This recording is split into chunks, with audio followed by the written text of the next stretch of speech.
Hello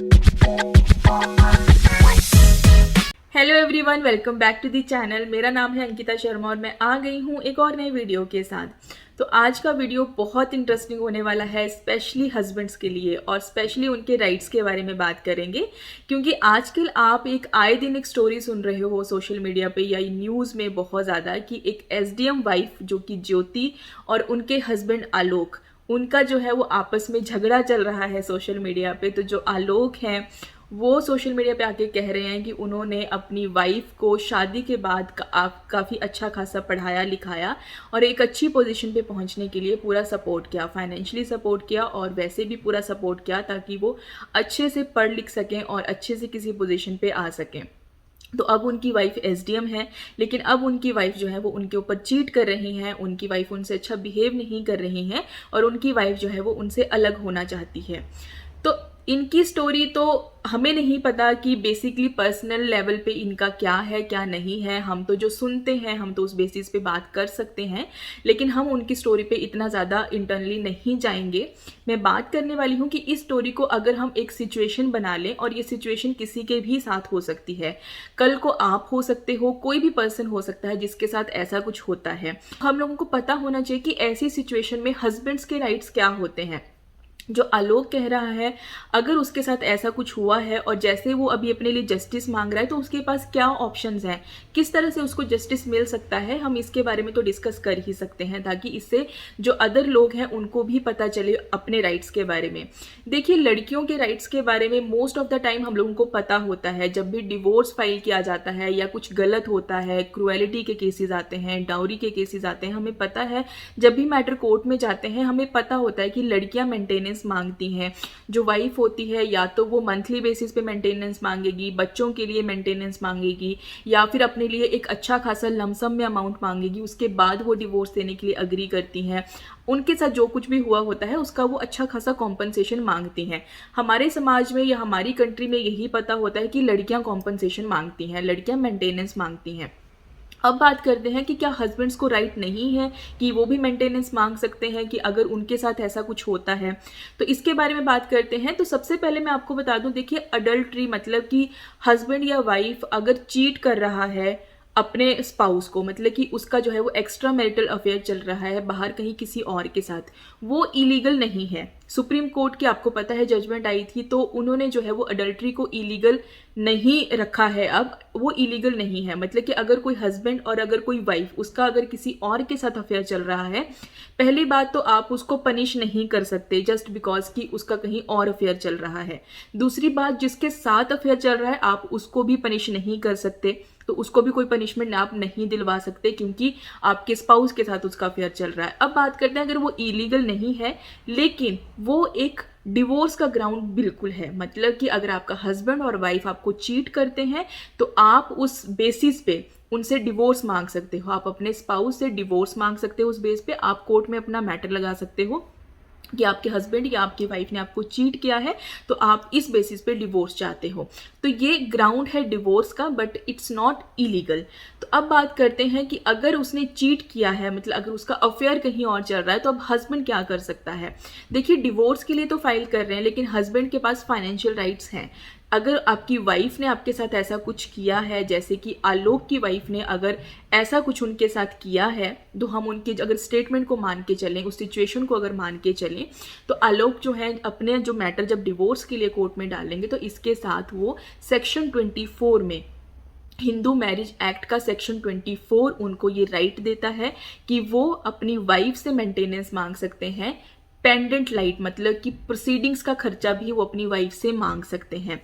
इसके साथ section 25 of the Hindu marriage act, again वो परमानेंट मेंटेनेंस भी अपनी वाइफ से मांग सकते हैं। बेसिकली ये जो दो सेक्शन हैं, सेक्शन 24 और section 25 of the Hindu marriage act 1955, ये राइट देते हैं दोनों को, हस्बैंड को भी और वाइफ को भी, मेंटेनेंस क्लेम करने का अपने स्पाउस से। अब देखिए, जो मेंटेनेंस होती है वो कोर्ट देता है और अपने हिसाब से देता है, सारी सिचुएशंस को कंसीडर करके देता है। ऐसा नहीं है कि आपने एप्लीकेशन लगा दी तो आपको मेंटेनेंस मिल ही जाएगी। और स्पेशली जो लड़के होते हैं, हस्बैंड्स होते हैं, उनके केस में तो थोड़ा और टफ हो जाती हैं चीज़ें। लेकिन जिस तरह से ये हाईलाइटेड मैटर हुए हैं, जैसे कि आलोक और ज्योति वाला ये मैटर है, इस मैटर में अगर आलोक ये प्रूव कर देता है कि उसने जो है वो कर्जा ले लेके अपनी वाइफ को पढ़ाया है, उसके ऊपर और भी अभी कर्जा पड़ा है, वो इस काबिल नहीं है कि अब वो कोर्ट के पैसे दें, तो उस केस में वो अपनी मेंटेनेंस मांग सकता है, क्योंकि ऑब्वियसली उसकी वाइफ तो अब एसडीएम है, उसके पास तो पैसा है, तो अपनी पूरी प्रोसीडिंग्स का खर्चा वो अपनी वाइफ से मांग सकता है। ये हस्बैंड के पास पूरा राइट है। Section 24 of the Hindu marriage act उसको ये राइट देता है। इसके साथ अगर वो चाहे, क्योंकि अब उसके पास बच्चे भी हैं, अगर वाइफ बच्चों के लिए कस्टडी क्लेम करती है, अगर बच्चे वाइफ के पास चले जाते हैं तब तो बच्चों का खर्चा वाइफ ही करेगी, लेकिन अगर बच्चे हस्बैंड के पास रहते हैं, बच्चों का सेपरेट मेंटेनेंस मांग सकता है, अपने लिए सेपरेट मेंटेनेंस मांग सकता है। बस उसको ये प्रूव करना पड़ेगा कि वो खुद से क्यों पैसा नहीं कमा सकता। अब ये उसके पास ग्राउंड्स हैं कि उसने ऑलरेडी इतना ज़्यादा कर्जा ले लिया है, उसने इतना ज़्यादा पैसा उठाया हुआ है अपनी वाइफ को पढ़ाने के लिए कि उसको जो है वो एक नॉर्मल लाइफ में आते आते टाइम लगेगा।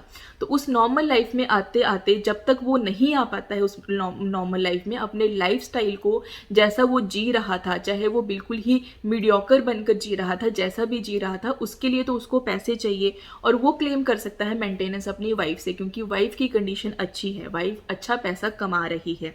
तो बहुत सारी ऐसी कंडीशंस होती हैं जब कोर्ट ये कंसीडर करता है कि एक डिजर्विंग मैन को जो है वो खर्चा मिलना चाहिए, एक डिजर्विंग मैन को मेंटेनेंस मिलनी चाहिए। तो ये हस्बैंड्स के राइट्स हैं जो कि हमारे हिंदू मैरिज एक्ट में दिए हुए हैं कि वो मेंटेनेंस क्लेम कर सकते हैं। सेक्शन 24 है कि मेंटेनेंस ऑफ पेंडेंट लाइट, मतलब कि प्रोसीडिंग्स का खर्चा मांगना, और सेक्शन 25 है कि परमानेंट मेंटेनेंस मांगना। तो ये दोनों सेक्शन डील करते हैं, हस्बैंड्स को भी पूरा राइट देते हैं। बात सिर्फ इतनी है कि आप लोगों को जो है वो इन चीज़ों को प्रूव करना कि आपके साथ गलत हुआ है, आपने लोन लिया है, आपने कर्जा उठाया है अपने स्पाउस को जो है वो पढ़ाने लिखाने के लिए, तो आपको जो है वो इस बेसिस पे मेंटेनेंस दी जाए, या आपके पास बिल्कुल पैसे नहीं है कोर्ट में अपना मैटर लड़ने के लिए, इस बेसिस पे आपको जो है वो पैसे दिए जाए, आपको मेंटेनेंस दिलवाई जाए दूसरे स्पाउस से। तो कोर्ट को वो सारी चीज़ें कंसिडर करनी होती हैं। कोर्ट एक स्पाउस की फाइनेंशियल कंडीशन भी देखता है, दूसरे की फाइनेंशियल कंडीशन भी देखता है, और उसी बेसिस पे जो है वो अमाउंट फिक्स करता है कि कितना अमाउंट जो है वो एक स्पाउस अपने दूसरे स्पाउस को, जो कि अपने आप को जो है वो मेंटेन नहीं कर पा रहा है, उसको देना चाहिए। कोई भी ऐसा फिक्स अमाउंट नहीं है जो कोर्ट डिसाइड कर दी है देने के लिए। कोर्ट का ये बिल्कुल डिस्क्रिशनरी जो है वो डिसीजन होता है। कोर्ट ये खुद डिसाइड करती है कि कितना मेंटेनेंस है वो दिलवा सकती है उस स्पाउस के लिए जो अपने आप को मेंटेन नहीं कर पा रहा है। हर चीज़ को कंसीडर किया जाता है, उसके बाद ही कोर्ट डिसाइड करती है।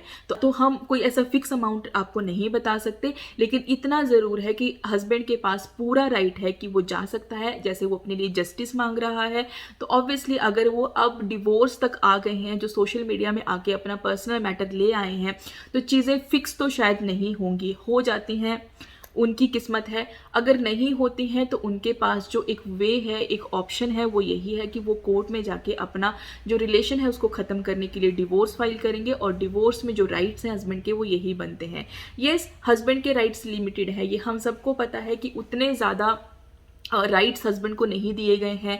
जैसे स्पेशल मैरिज एक्ट है, उसमें सिर्फ वुमेन्स को मेंटेनेंस का राइट है। उसी तरह से जो सीआरपीसी का सेक्शन 125 बोलता है, वो भी वुमेन्स को ही राइट देता है। लेकिन जो हिंदू मैरिज एक्ट है उसमें दोनों के लिए बोला गया है कि मेंटेनेंस दोनों मांग सकते हैं, क्लेम कर सकते हैं। अब डिपेंड करती है उनकी सिचुएशंस और डिपेंड करती है उनका जो भी आपस में चल रहा है, किस तरह से वो प्रूव करते हैं चीज़ों को, लेकिन वो क्लेम ज़रूर कर सकते हैं। तो आई होप आपको वीडियो थोड़ी सी यूजफुल ज़रूर लगी होगी। तो ज्योति और आलोक की स्टोरी से हम इतना तो जान सकते हैं कि हमारे पास राइट्स कौन कौन से हैं, और बाकी उनकी जो लाइफ है वो उनकी ही है। हम उसके ऊपर कोई भी अपना कोई एक्सप्लेनेशन या कोई स्टेटमेंट नहीं देंगे।